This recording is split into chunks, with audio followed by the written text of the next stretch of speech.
Hello friends, welcome to my YouTube channel concept of Sanskrit. Friends, हम लोगों ने अभी तक संस्कृत व्याकरण के कुल 6 पार्ट में वर्ण की विस्तृत जानकारी प्राप्त कर ली है। अब हम लोग पार्ट 7 से आगे तक के कुछ वीडियोज में संधि का गहन अध्ययन करेंगे। फ्रेंड्स, हम लोग इस वीडियो में संधि, संहिता, वर्ण विकार, संधि और संधि विच्छेद में अंतर इत्यादि की जानकारी प्राप्त करेंगे। तो चलिए फ्रेंड्स, बिना देर किए शुरू करते हैं संस्कृत व्याकरणम पार्ट 7। फ्रेंड्स, पिछले वीडियो यानी संस्कृत व्याकरणम पार्ट 6 में 23 मिनट 10 सेकंड समय के वीडियो में एक शब्द आया है कार्त्स्न्य। भूलवश उसका उच्चारण एवं वर्ण विन्यास वहाँ मुझसे गलत हो गया है। इसका सुधार आप इस प्रकार कर लेंगे।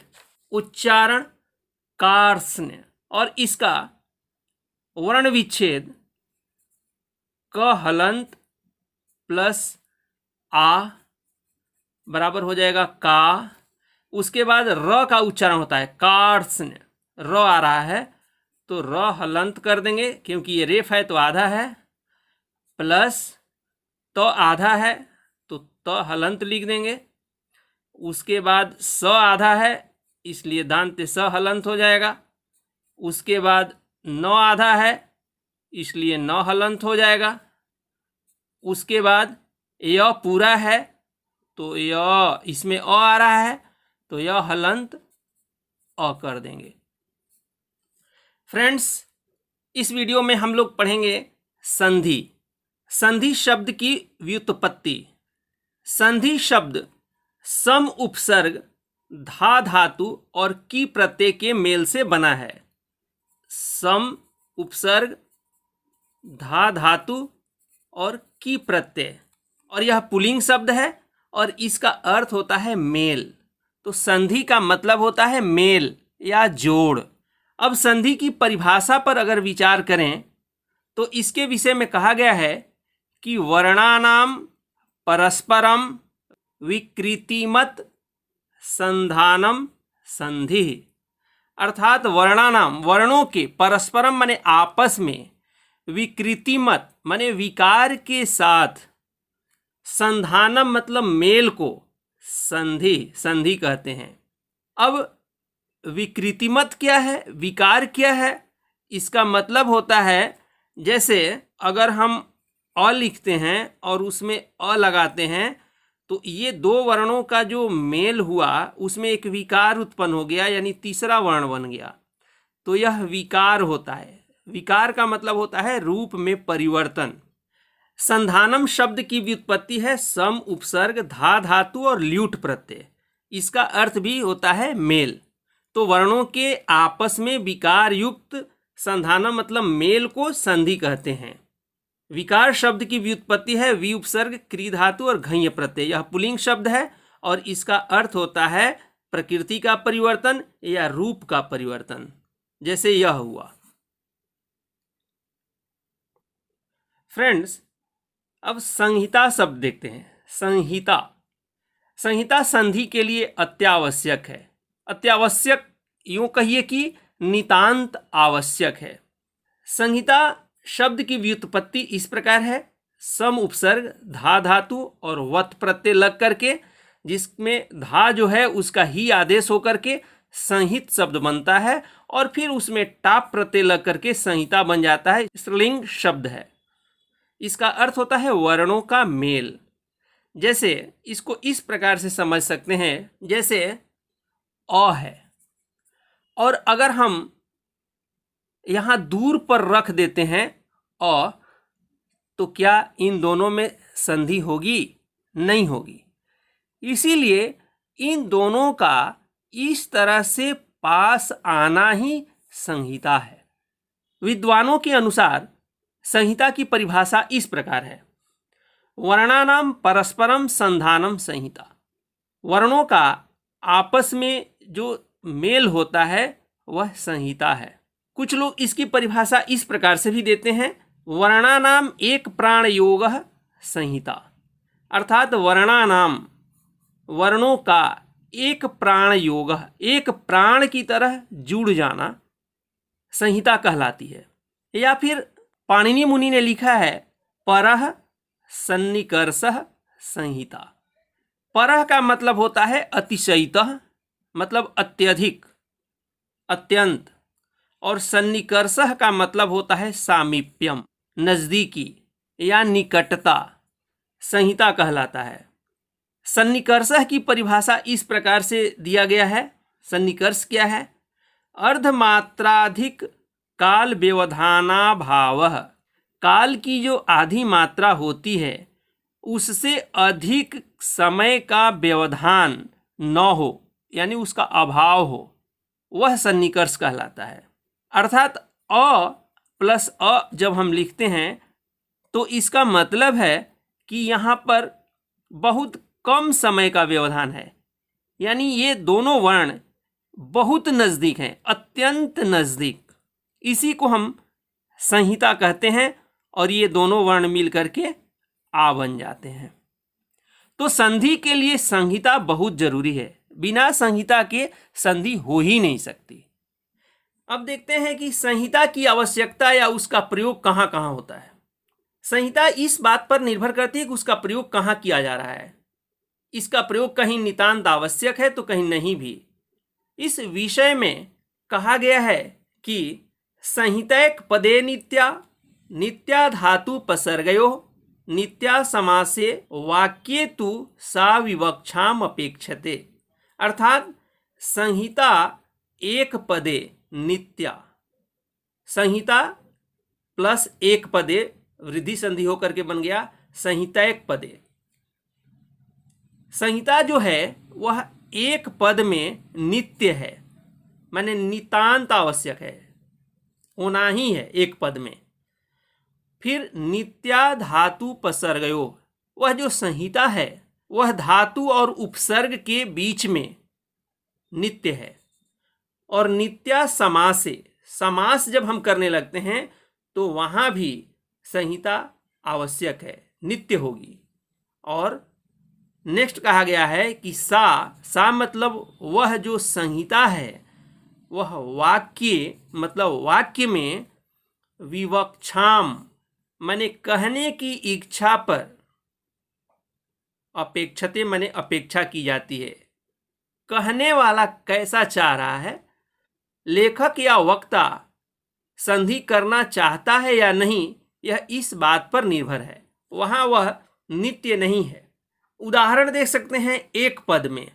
एक पद में जो कहा गया है इसका मतलब है जैसे हम नयनम बनाते हैं, अब यहाँ ने है और बाद में प्लस के चिन्ह के बाद अ है, तो इसमें संहिता है और इसमें संधि होगी, क्योंकि यह एक पद है और एक पद में संहिता आवश्यक है। दूसरा है धातु और उपसर्ग में, जैसे अधि प्लस आस्ते। अब यहाँ अधि उपसर्ग है और आस्ते यह क्रिया है, धातु है, इसमें संधि नित्य होगी, बन जाएगा अध्यास्ते, अध्यास्ते यण संधि। और समास में देवानाम आलयः, विभक्ति छोड़ करके जब समास होने लगेगा तब इधर हो जाएगा देव और इधर हो जाएगा आलय, तो देव प्लस आलय, इसमें का अ और यहाँ का आ मिल करके आ बन जाएगा देवालयः। वाक्य में संहिता बोलने या लिखने वाले की इच्छा पर ही निर्भर करती है। जैसे बालानाम रोदनम बलम, अब यहाँ पर म हलंत के बाद व्यंजन है, तो म हलंत के बाद जब व्यंजन रहता है तो यह अनुस्वार बन जाता है। यहाँ पर भी वही कंडीशन है, म हलंत के बाद व्यंजन है तो यह भी अनुस्वार बन जाएगा। लेकिन यह नित्य नहीं है, विकल्प से होगा और नहीं भी हो सकता है। तो हम जब वाक्य में इस तरह से इसका प्रयोग करेंगे तो हो जाएगा बालानाम रोदनम बलम। इस तरह से भी लिखना ठीक है और इस तरह से भी लिखना ठीक है। अब संहिता के प्रकार को देखते हैं। संहिता दो प्रकार से होती है, एक विकार सहित और दूसरा विकार रहित। विकार सहित जो संहिता होती है उसे ही हम संधि कहते हैं। जब दो वर्णों में संहिता होती है तो एक नया वर्ण यानी विकार उत्पन्न हो जाता है, तो यही संधि है। यह स्वर के साथ स्वर का भी हो सकता है, जैसे यह स्वर के साथ व्यंजन का भी हो सकता है, और विसर्ग के साथ स्वर या व्यंजन दोनों के साथ हो सकता है। आगे हम लोग संधि पूरा जब विस्तृत रूप में पढ़ेंगे तब देखेंगे कि यह स्वर संधि हो जाएगा, यह व्यंजन संधि हो जाएगा और यह विसर्ग संधि हो जाएगा। अब दूसरी जो संहिता है विकार रहित, उसको देखते हैं। वर्णों के विकार रहित मेल को संयोग भी कहते हैं। यह केवल व्यंजन वर्णों के बीच में ही होता है। इस बारे में कहा गया है हलोनंतराह संयोगः, यह आधा अ है। अंतराह का मतलब होता है भिन्न। हल मतलब व्यंजन। प्रत्याहार जब बनाए हैं तो आपको पता है कि हल का मतलब होता है व्यंजन। तो हलों से भिन्न, अर्थात हलों से भिन्न क्या होगा? अच हो जाएगा। और अनंतराह, अनंतराह का मतलब होता है न अंतराह अनंतराह, मतलब जो भिन्न नहीं है, अर्थात व्यंजन। तो हलों का जहां पर झुंड आ जाए तो वे आपस में संधि नहीं करते, उसको हम संयोग कहते हैं। जैसे कार्श्यम को लीजिए, कार्श्यम, अब का है, उसके बाद र का उच्चारण हो रहा है तो र हलंत हो गया, आधा श है इसलिए आधा श हलंत कर दिए, य है तो य यहाँ लिख दिए, और म हलंत है तो म हलंत को लिख दिए। अब यहाँ र, श और य, इन तीनों वर्णों का संयोग हुआ। यहाँ संधि नहीं हुई बल्कि संयोग हुआ। यह केवल व्यंजन वर्णों के बीच में ही होता है, जैसा कि यहाँ सूत्र में कहा गया है। तो र, श और य का संयोग है और इस तरह से संयोग होकर के ये श बन जाता है। अब वर्ण विकार के प्रकार को देखते हैं। पीछे हम लोग पढ़ चुके हैं कि जो विकार उत्पन्न होता है, और वर्णों में विकार के प्रकार भी अलग अलग हैं। जैसे एकादेश के द्वारा, एकादेश का मतलब होता है कि जैसे अ है और इधर भी अ है, ये दोनों मिल करके और एक वर्ण हो जाते हैं, एक आदेश हो जाता है, आ बन जाते हैं। इधर कुछ नहीं बचता है, इधर कुछ नहीं बचता है, ये दोनों मिल करके एक तीसरा और नया वर्ण बना देते हैं, आ। दूसरा है केवल पूर्व वर्ण में परिवर्तन। जब संहिता होती है तो केवल पहले वर्ण में ही विकार होता है, जैसे इति प्लस आदि। अब यहाँ पर ई है, ई को ती को करेंगे तो हो जाएगा त हलंत जोड़ ई, और इधर आदि है। यहाँ पर केवल इस वर्ण में विकार हुआ, ई का य हो गया तो बन गया तो आधा य हो गया, ई के जगह पर य आधा हो गया, और आदि है यहाँ इस तरह से, और ई को तो हम यहाँ लिखे ही नहीं थे इसलिए यह बन गया इत्यादि, इस तरह से। उसी तरह से देखिए तत् प्लस लय, केवल इसमें विकार हुआ, ल में बदल गया तो बन गया तल्लय। केवल पर वर्ण में परिवर्तन, जो प्लस के बाद वाला जो अक्षर होता है उसमें ही केवल परिवर्तन होता है। जैसे हरे प्लस अ, अब यहाँ हरे वैसे ही रह गया, केवल यह जो अ है वह आधे अ यानी अवग्रह में बदल गया, बन गया हरेव।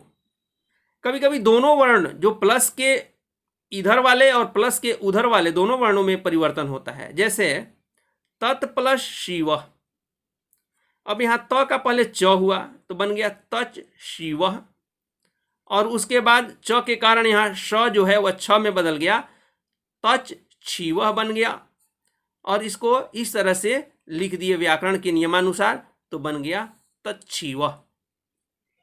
आगम के द्वारा कभी कभी क्या होता है कि जब दो वर्ण पहले और बाद में जुड़ते हैं, संहिता होती है, तो इन दोनों वर्णों में किसी वर्ण में परिवर्तन नहीं होता है, जैसे वी और छेद। एक तीसरा और नया आगम हो जाता है च का। यह तुक का आगम होता है, उ और क खत्म हो जाता है और त जो है वह च में बदल जाता है, बन जाता है विच्छेद। अब कभी कभी क्या होता है कि दोनों वर्णों में से किसी में भी परिवर्तन नहीं होता है, विकार रहित हो जाता है। संहिता होती है, सामने आते हैं, लेकिन कोई विकार उत्पन्न नहीं होता। जैसे हरि एतौ, हरि एतौ ही रह गया, यह प्रकृति भाव हो गया। कभी कभी वर्णों में जो विकार उत्पन्न होता है वह विकल्प से होता है, अर्थात संहिता होती भी है, संधि होती भी है और नहीं भी होती है। जैसे सम है और धी है, यहाँ पर म हलंत के बाद व्यंजन आया तो यह अनुस्वार में बदल गया, तो यह इस तरह से बन गया। और बाद में इसका जब परसवर्ण होता है तो यह इसके जैसा इसी वर्ग का, चूंकि यह पांचवा है तो इस वर्ग का पांचवा हो गया, तो ध तवर्ग का है और इसी का पांचवा न हो जाएगा, तो यह न में बदल गया। लेकिन यह विकल्प से होता है, इसी तरह से लिखना कोई जरूरी नहीं है, आप इस तरह से भी लिखिएगा तो शुद्ध ही है। फ्रेंड्स, संधि और संधि विच्छेद, इन दोनों में कुछ अंतर है।